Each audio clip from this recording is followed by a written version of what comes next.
Hello everyone and welcome back to another video from Finance and Crypto Guide.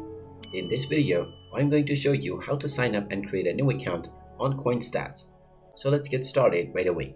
Go ahead and open up your web browser and then in the address bar type in coinstats.app and then press enter. You will then be taken into the official CoinStats website where if you don't have an account already, you can click on Get Started at the top right corner. You will then be taken into the sign up page. Now you can continue with your existing wallets or your Google, your Facebook, your Apple or your Twitter account, or you can simply enter your preferred email address and click on continue. You will then be asked to enter your preferred password. Type in your desired password and click on create account. And now your account will immediately be created. You will still need to verify your account before it is ready to be used.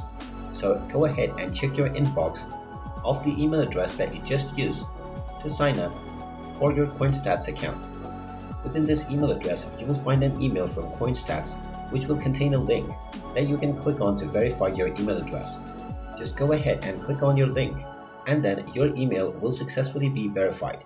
Go ahead and click on Connect Portfolio and now you will successfully be taken into your portfolio for the CoinStats application. And there you have it. That is how easy it is to sign up and create a new account on CoinStats. If you find this video helpful, make sure you hit that like button and subscribe to our channel if you haven't done so already. Also ring that notification bell to never miss another update from us. Thank you for watching and I will see you again in the next video.